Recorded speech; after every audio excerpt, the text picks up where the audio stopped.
नमस्कार भाइयों और बहनों, आज मैं आपको ऐसी दिव्य और अद्भुत जानकारी देने जा रही हूँ जिसे सुनकर आपका हृदय आनंद से भर उठेगा। यह जानकारी है पितृपक्ष और गौ माता से जुड़े एक ऐसे उपाय के बारे में जो न केवल आपके जीवन से दुख दरिद्रता और पितृदोष मिटा देगा बल्कि आपको अपार धन सुख और समृद्धि भी प्रदान करेगा। दोस्तों, अब आप सब जानते हैं कि जीवन में धन की कमी सबसे बड़ा दुख होता है और जब घर में पैसों की तंगी होती है तो न तो परिवार में शांति रहती है और ना ही चेहरे पर मुस्कान होती है। लेकिन सनातन धर्म में ऐसे सरल उपाय बताया गया है जिनको हम अपने जीवन में लाकर अपनी गरीबी को दूर कर सकते हैं। यह कमी हमेशा के लिए दूर हो सकती है। आज मैं आपको वही रहस्य बताने जा रही हूँ। पितृपक्ष में गौ माता को चुपचाप से एक चीज़ खिला दो और देखो चमत्कार। यह इतना अद्भुत चमत्कार है कि जन्मों जन्मों की गरीबी मिट सकती है, पितृ प्रसन्न हो सकते हैं और घर में लक्ष्मी जी का वास हो सकता है। तो सबसे पहले हम जान लेते हैं कि पितृपक्ष क्या है। पितृपक्ष को श्राद्ध पक्ष भी कहा जाता है। यह हर साल भाद्रपद शुक्ल पूर्णिमा से लेकर आश्विन अमावस्या तक 16 दिनों तक की अवधि होती है। इस समय को महालय भी कहा गया है। मान्यता है कि इन दिनों में पितृलोक के द्वार खुल जाते हैं और हमारे पूर्वज धरती पर आते हैं और अपने वंशजों द्वारा किए गए श्राद्ध तर्पण और दान को स्वीकार करते हैं। अगर आप इन दिनों हम श्रद्धा और नियम से पितरों को याद करें तो वे प्रसन्न होकर आशीर्वाद देते हैं और हमारे जीवन से सभी बाधाएं दूर कर देते हैं। शास्त्रों में कहा गया है कि पितृ पूजन के बिना देव पूजन अधूरा है, अर्थात पितरों की तृप्ति के बिना माता लक्ष्मी की कृपा स्थायी नहीं होती है। यानी यदि हम पितृपक्ष में अपने पूर्वजों को याद करते हैं, उन्हें तर्पण करते हैं, उनकी आत्माएं संतुष्ट करते हैं तो हमारा जीवन सफल हो जाता है। अब जरा 2025 में पितृपक्ष पर नज़र डालते हैं। इस बार पितृपक्ष की शुरुआत 7 सितंबर 2025 रविवार से लेकर 21 सितंबर 2025 रविवार तक सर्व पितृ अमावस्या तक है। कुल 16 दिन रहेंगे। इनमें हम रोज़ अलग अलग तिथियों पर श्राद्ध और तर्पण करने की परंपरा है। इस बार पितृपक्ष की शुरुआत चंद्र ग्रहण और कई शुभ योगों के साथ हो रही है। ज्योतिषारियों के अनुसार 2025 का पितृपक्ष बेहद खास रहने वाला है क्योंकि इस बार 52 प्रकार के शुभ योग बन रहे हैं जिनमें लक्ष्मी योग, अमृत सिद्ध योग, नक्षत्र योग महत्वपूर्ण है। इन दुर्लभ संयोग के कारण इस बार पितृ पूजा करने वाले लोगों को 7 गुना अधिक फल प्राप्त होगा। गौ माता का इतना महत्व क्यों है, इसको भी जान लेते हैं। दोस्तों, सनातन धर्म में गौ माता को गाय माता कहा है। इसका यही कारण है कि गाय केवल दूध नहीं देती बल्कि उसका हर अंश पवित्र और उपयोगी होता है। गाय के दूध को अमृत माना गया है। जो भी इस अमृत रूपी दूध का पान करता है उसके जीवन की सभी कष्ट मिट जाते हैं और व्याधियां दूर हो जाती है। गाय के गोबर का हवन पूजा में सबसे पवित्र माना गया है। गौमूत्र को औषधि के रूप में उपयोग में लिया गया है। शास्त्रों में कहा गया है कि गाय के शरीर में 33 करोड़ देवी देवताओं का वास होता है। यानी अब हम गाय की सेवा करते हैं तो मानो पूरे ब्रह्मांड की सेवा कर रहे हैं। गौ माता को लक्ष्मी स्वरूप भी माना गया है। जिस भी घर में रोजाना गाय की सेवा होती है वहाँ पर उस घर में अन्न धन की कमी नहीं होती है, वस्त्र और सुख समृद्धि की कभी कमी नहीं होती है। पितृपक्ष और गौ सेवा का घनिष्ठ संबंध है। शास्त्रों में लिखा है कि गौ सेवा के बिना पितृ तृप्ति अधूरी है। यानी अगर आप पितृपक्ष में पितरों का तर्पण करते हैं परंतु गाय माता की सेवा नहीं करते हैं तो पितरों को संपूर्ण तृप्ति नहीं मिलती है। गाय को खिलाना, उनकी सेवा करना पितरों को प्रसन्न करता है और वे आशीर्वाद देने में देर नहीं लगाते हैं। इसलिए पितृपक्ष में गौ माता को भोजन खिलाना सबसे बड़ा उपाय माना गया है। गरीबी और पितृदोष का संबंध गहरा है। अब यहाँ सवाल उठता है क्योंकि कई बार हम मेहनत करने के बावजूद भी धन नहीं टिकता क्योंकि घर में हमेशा कलह, बीमारियां, आर्थिक तंगी बनी रहती है। इनका कारण होता है पितृदोष। ज्योतिष शास्त्र के अनुसार जब किसी व्यक्ति की कुंडली में सूर्य ग्रहण, चंद्र, मंगल आदि ग्रह पाप ग्रहों से पीड़ित होते हैं तब पितृदोष उत्पन्न होता है। पितृदोष के कई कारण हो सकते हैं। पितृदोष के कारण घर में लगातार आर्थिक संकट आता है, संतान सुख में बाधा आती है, धन आता है पर टिकता नहीं है, बार बार व्यक्ति कर्जे में डूबता रहता है। शास्त्रों के अनुसार पितृदोष को शांत करने के लिए गौ सेवा और गोदान सबसे उत्तम माना गया है। गाय को क्या खिलाएं? अब यह आता है कि सर्व महत्वपूर्ण भाग, पितृ पक्ष में गाय को हमें ऐसा क्या खिलाना चाहिए जिससे हमारी गरीबी दूर हो जाए और सुख समृद्धि आ जाए।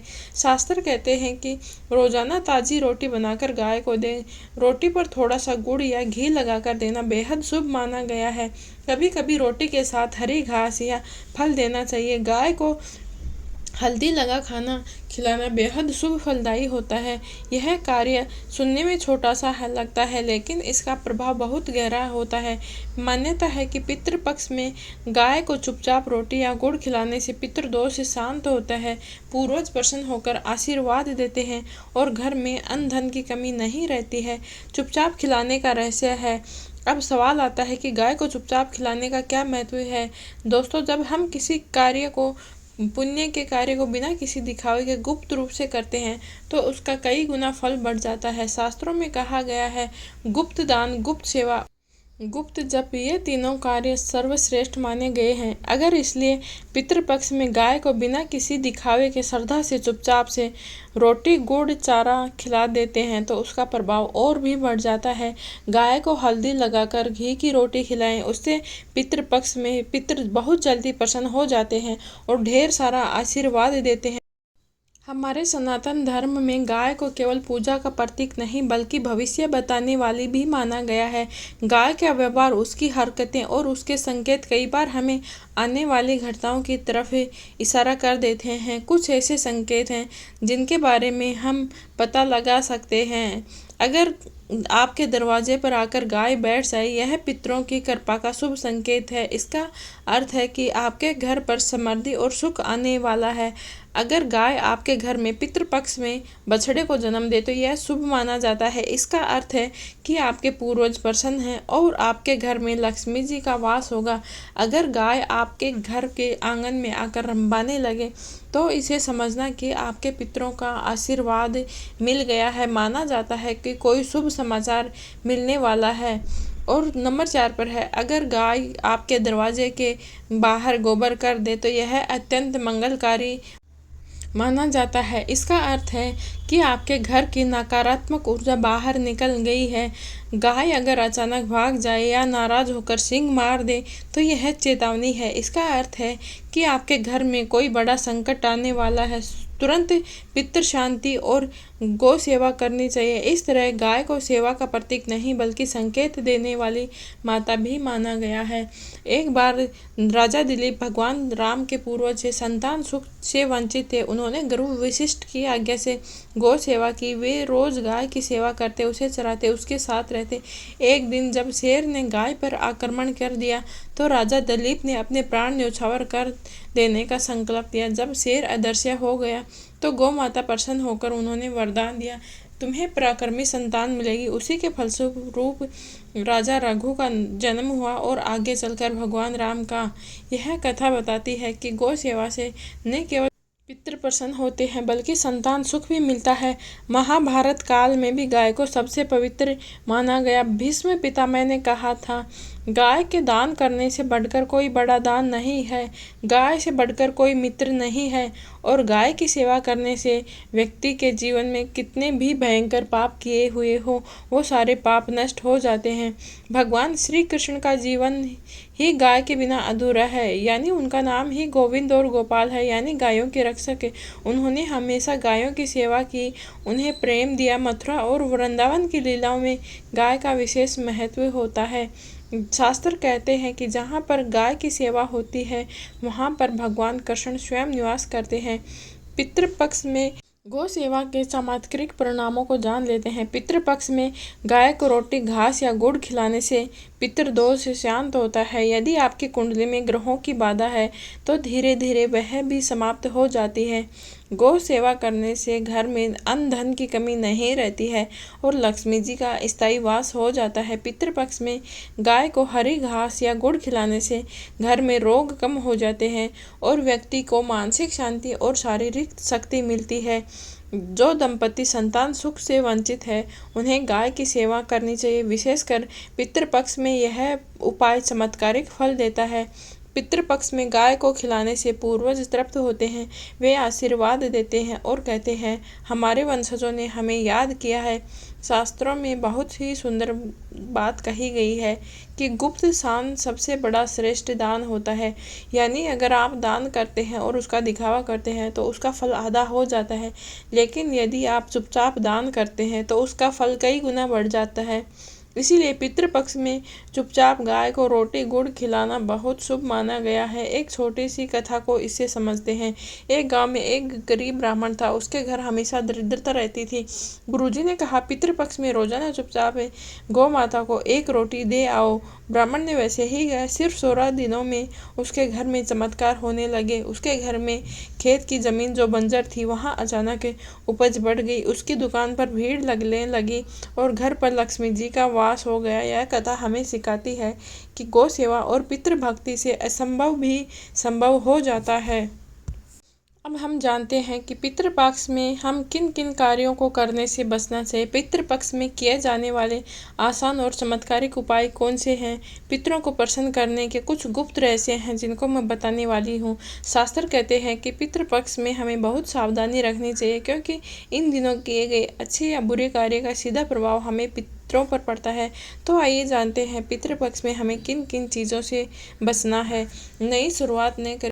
इन दिनों नया घर, नया वाहन आदि नहीं खरीदे। यह खरीदना अशुभ माना गया है, क्योंकि यह समय केवल पितृ तर्पण और स्मरण का समय है। शादी, मुंडन, गृह प्रवेश जैसे मंगल कार्य पितृपक्ष में नहीं किए जाने चाहिए। पितृपक्ष में मांस, मदिरा, मछली, अंडा बिल्कुल भी नहीं लेना चाहिए। ऐसा करने से पितृ अप्रसन्न हो जाते हैं। पितृपक्ष में झूठ बोलना, धोखा देना कई गुना पाप बढ़ा देता है। पितृपक्ष में तुलसी और पीपल के पत्ते तोड़ना वर्जित है।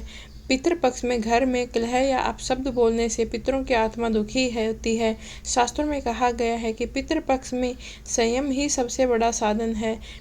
अब हम जानते हैं कि पितृपक्ष में ऐसे कौन से कार्य हैं जिनको करना चाहिए। पितरों को जल अर्पित करना सबसे आवश्यक कार्य है।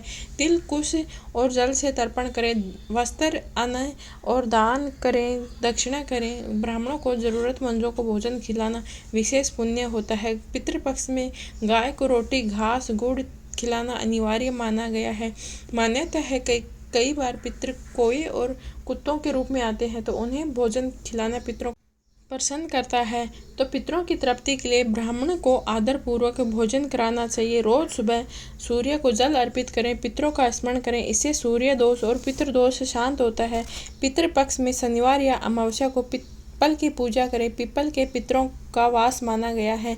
रोजाना ताजी रोटी और थोड़ा गुड़ लेकर गाय को चुपचाप खिलाएं। इससे पितृ प्रसन्न होकर दरिद्रता मिटाते हैं। पितृ करने के बाद, तर्पण करने के बाद कौवों को खिलाएं। उसके बाद में पितरों की आत्मा को तृप्त करता है। पितृपक्ष की अमावस्या को पवित्र नदी या सरोवर के किनारे दीप दान करें। यह पितरों की आत्मा को मोक्ष की ओर अग्रसर करता है।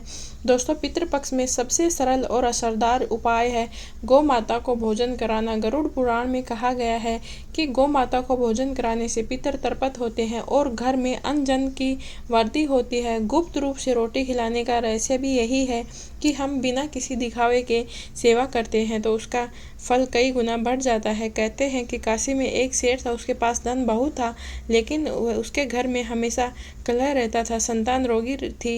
एक दिन साधु ने कहा, सेठ जी, पितृपक्ष में रोजाना चुपचाप गाय को गुड़ और रोटी खिलाई। सेठ ने वैसा ही किया। कुछ दिनों बाद उसके घर का वातावरण बदल गया। उसके झगड़े बंद हो गए, संतान स्वस्थ रहने लगी, धन टिकने लगा। ऐसी मान्यता है कि पितृ कोए के रूप में धरती पर आते हैं, इसलिए तर्पण और श्राद्ध के बाद गौओं को भोजन कराना अनिवार्य है। पितरों का जीवन का आधार जल है, इसलिए पितरों को जल अर्पित करना बहुत ही फलदायी होता है। इससे पितृ प्रसन्न होते हैं और आशीर्वाद देते हैं, कृपा दृष्टि बनाए रखते हैं।